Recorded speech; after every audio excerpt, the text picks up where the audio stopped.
이걸 정리를 하다 보니까 목차가 좀 잘못됐구나 하는 생각이 좀 들더라고요. 네.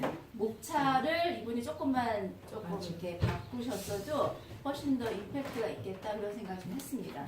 그러면은 4차 산업혁명 누가 돈을 버는가 이제 같이 리뷰를 시작을 해보겠습니다. 조금 골자를 좀 잡았어요. 골자를 잡아서 제가 골드 러시하고 그리고 4차 산업혁명하고를 같이 이렇게 좀 비교해가는, 그래서 이 안에서 우리가 배워야 될 것을 이제 요점을 한번 추려봤습니다. 그러니까 그 골자대로 여러분들 같이 이제 팔로우 하시면 될 것 같습니다. 참 재밌었죠. 골드러시에 대해서 배우는 게. 저도 역사 보고 너무 너무 많이 했고 되게 재밌게 했던 것 같아요. 그래서 실질적으로는 1848년부터 1853년 사이에 골드러시가 일어났는데 캘리포니아를 강타한 금채굴 사업입니다. 우리가 배웠었죠, 역사 시간에. 근데 이제 실질적으로 1849년에 본격적인 골드러시로 세계에서, 미국뿐만이 아니라 세계에서 가장 많이 몰려든 이민자들, 그래서 이 사람들을 그래서 49이었죠. 그래서 49어라고 이제 이름을 칭하게 되는 그런 이제 문구까지 만든 그런 시대입니다. 그래서 지금도 우리 캘리포니아 하면 골든 스테이트로 우리가 알고 있죠. 그리고 이 골드러시를 통해서 미국이 경제 대국으로 자리매김하는데 굉장히 큰 역사적으로 그런 이제 포인트를 찍습니다. 근데 요 사이에 저기까지 석유까지 추출이 됐었어요. 그래서 그때 굉장히 경제적으로 미국이 붐하는 그런 시대를 맞이했습니다.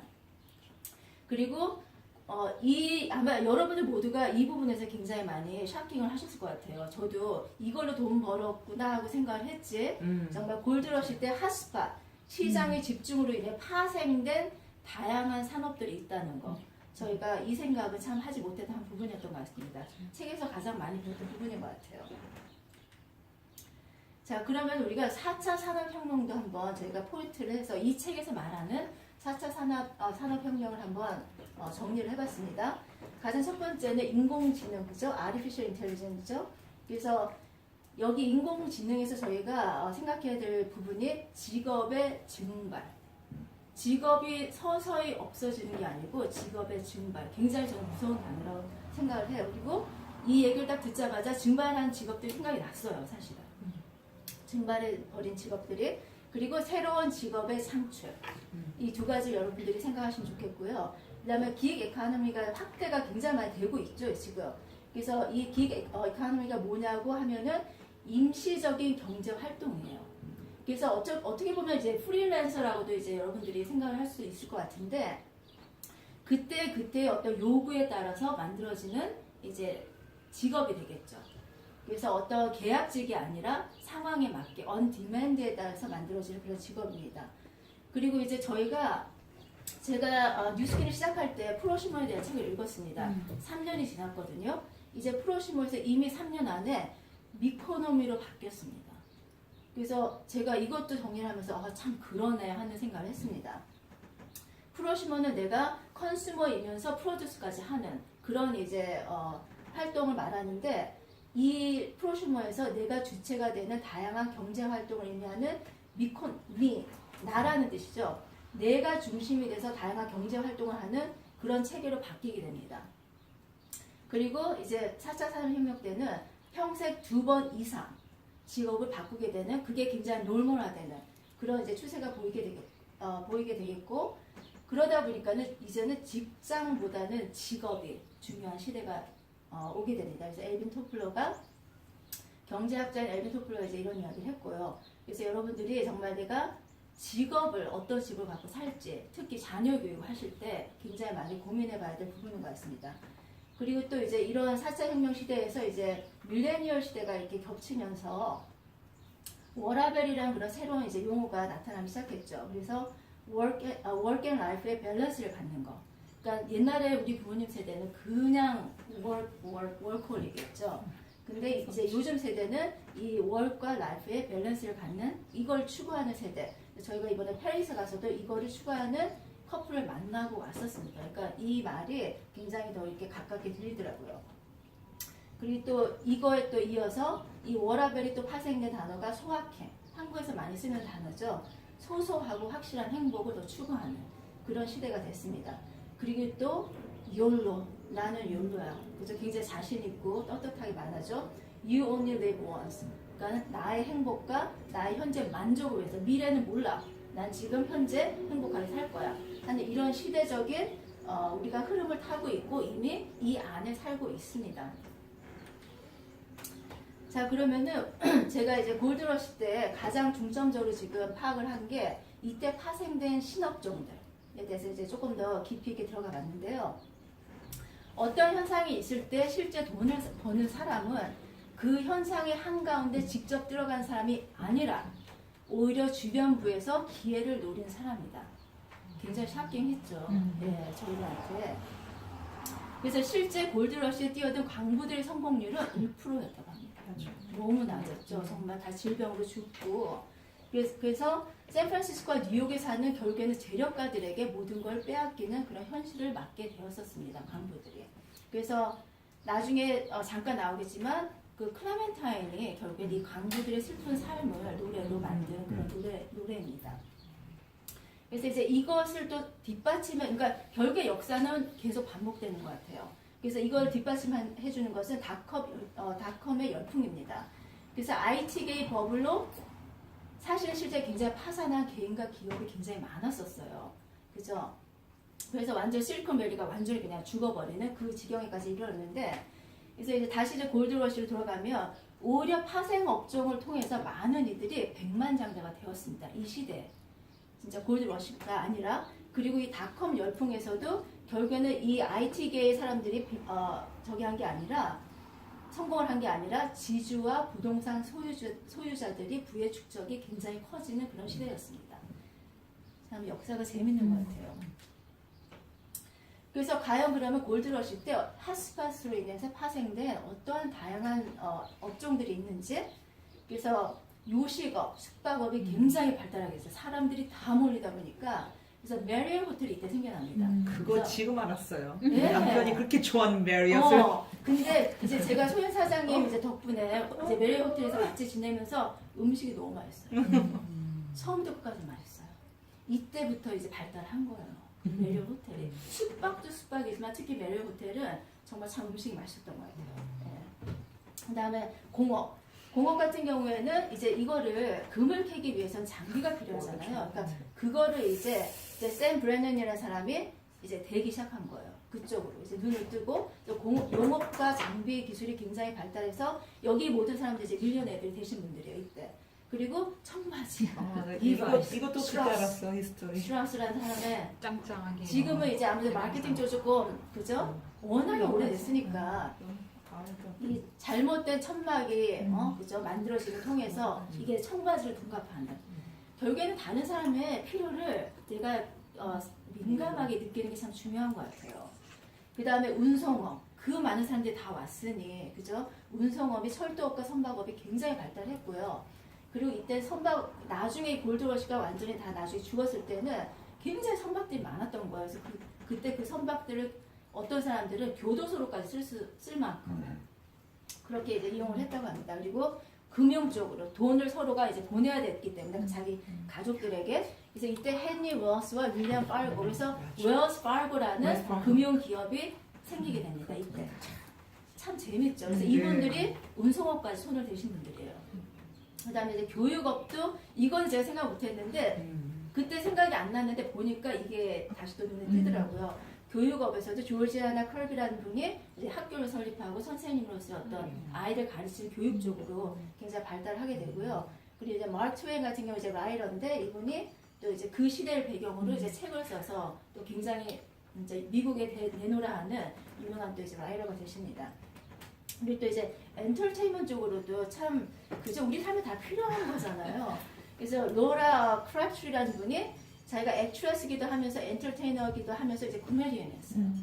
그런 이제 삶의 애환을 좀 이렇게 나눌 수 있는 그런 이제 플랫폼이 있었더라고요. 그래서 그 시대 이제 영화 이제 황금감 시대라는 그런 영화를 찰리 채플린 주인공으로 이제 만들어지기도 했고요. 그리고 강부들의 애환을 다룬 노래 클레멘타인이라는 노래가 만들어지기도 했었습니다. 그래서 저희가 4차 산업혁명의 현실 점검을 다시 한번 이제 돌아가서 해보면 다윈의 종의 기원이라는 말이 있습니다. 이 세상에 살아남는 종은 모든 종류의 스피시들은 변화에 가장 잘 적응하는 종이라고 합니다. 그러니까 저희 인간이 어떻게 보면 가장 그 변화에 적응하는 능력이 가장 큰지도 모르겠어요. 그리고 또 글로벌 금융 컨설팅 기업이 맥켄지 보고서에 따르면 저희가 4차 산업혁명 시대에 이미 도래를 했잖아요. 4차 산업혁명은 이전의 산업혁명보다 속도는 10배, 범위는 300배, 충격과 파급 효과는 3000배 클 것이라는 그런 보고를 합니다. 그리고 이제 저는 이 말이 굉장히 무서웠어요. 저희가 4차 산업혁명으로 굉장한 성장과 굉장한 부를 창출해요. 근데 jobless, 잡이 없는 부와 성장을 창출하게 될 것이라는 겁니다. 결국에는 부익분, 빈익분, 그게 너무 커지면서 미들 클래스가 완전히 없어지게 되겠죠. 이런 주체로. 그리고 생산 주체가 인간에서 이제 기계로 돌아가면서 직업의 증발이라는 이제 팩트가 저에게 이제 치닫게 됩니다. 이미 아마 맥도날드나 저는 이지패스가 생각이 나더라고요. 오늘 갑자기 없어졌어요. 맞아. 그리고 다보스 포럼에 의하면 2020년 내년 500만 개의 직업이 서서히 사라진 게 아니에요. 증발. 그냥 휴거 증발을 하게 됩니다. 그리고 이제 22A라는 이제 이 말을 앨런 머스크라는 이제 그 테슬라 이제 창시자죠. 앨런 머스크에 의하면 인간의 20%만이 앞으로 의미 있는 직업을 갖게 된다고 합니다. 그냥 팩트예요, 이거는. 막 화나지만 그냥 팩트인 거예요. 2025년 기계로 대처될 직업 비중이 70.6%라고 합니다. 전 몰랐는데 미국의 변호사가 AI 변호사가 있대요. 그 포럼에 쓰는 거다. 저 깜짝 놀랐어요. 로스라는 변호사가 있고 한국에는 유렉스라는 변호사가 있다고 해요. 왜냐면 웨스는 저희가 봤거든요, 그죠? 그렇죠. 백스에서 이미 쓰고 있는. 와스는 봤는데 변호사가 있는지 몰랐어요. 근데 이미 이제 그냥 코퍼레이트 이런 데서나 네. 범죄 이런 거는 그냥 착착착 데이터 비교하면 그냥 나오는데 그냥 나와버리는 깜짝 놀랐어. 너무 깜짝 놀랐어요. 변호사까지. 나중에 막 법정에 가면 판사가 로봇이 앉아 있을 수도 있다. 그럴 수 있어요. 그냥 그냥 입력. 이 뭐 감정 지입 안 하고 딱 보고서 팩트 보고 우리가 조금이나마 희망을 갖는 건 10년 후 등장할 일자리 60%는 아직 탄생하지 않았다는 거. 이제 우리 아이들이 이 부분을 쥐고 가야 될 부분인 것 같아요. 그리고 아까 이제 말씀드린 대로 세상에 살아남는 종은 변화에 가장 잘 적응하는 종이다 해서 코닥 필름, 그죠? 코닥 필름이 이거에 어떻게 보면은 좀 네게티브한 이그샘플이었죠. 네. 그래서 책에 나왔는데 120년 전통의 코닥 필름의 몰락 과정입니다. 그래서 다시 한번 여러분이 왜냐하면 저는 그냥 그랬다고 생각했는데 보니까 굉장히 기회가 많았어요. 네. 그러니까 거기 놓친 기회. 그래서 서체스트에서 나왔을 만한데 네, 단락시켜. 기회를 너무 많았는데 그거를 they didn't take it. 음. 그래서 1910년대부터 이제 필름은 모두 코닥이다. 이런 말과 함께 세계적으로 이제 급성장을 합니다. 근데 2000년대 이후 디지털 확산에도 기존 필름 사업만을 강화를 하게 돼요. 코닥 같은 경우에는. 근데 진짜 아이러니하게 1975년에 코닥의 엔지니어 스티븐 세손이라는 사람이 세계 최초로 디지털 카메라를 만들었어요. 그러니까. 근데 코닥 회사에서 상용화를 중지시켰어요. 아무도 한테 얘기하지 마 이거에 대해서. 중지시켰어요. Crazy. 그러다가 1981년 소니가 디지털 카메라를 선보이자 이제 그때 연구를 하기 시작합니다. 10년 후에야 일반 카메라가 이 디지털 카메라를 대체할 거야 라는 연구 발표를 해요. 그럼에도 불구하고 그 발표 이후에도 혁신하지 않고 기존 사업 모델에 그냥 안주를 합니다. 그런 연구를 발표했음에도 불구하고.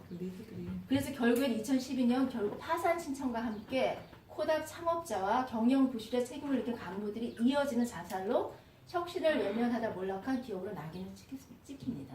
모두 다 자살을 했어요. 그 고위 간부층들이 이 파운더와 함께.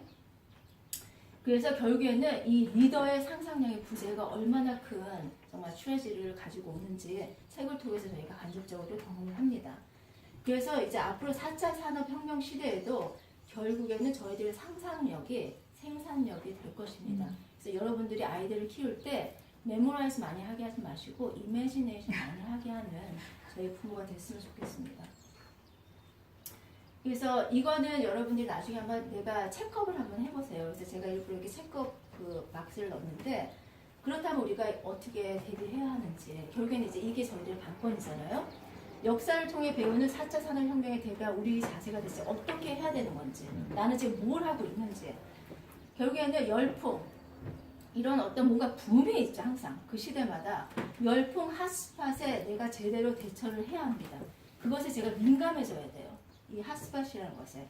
그런 다음에 변화에 주목해서 기회를 선점하라. 그러니까 선점하기가 참 힘든 것 같아요. 용기가 필요하기 때문에. 누구나 다. 그러니까 지금 그 노래방 오픈하신 분 없죠? 그죠? 이미 그 사람은 정말 아니죠. 파생적인 업무에서 금맥을 찾아라. 이거는 정말 이 책에서 가장 핵심이었던 것 같아요. 그러니까 4차 산업혁명, 내가 지금 AI를 발달시키는 게 아니고 거기에 되는 파생적인 무엇인가를 찾으라는 거죠.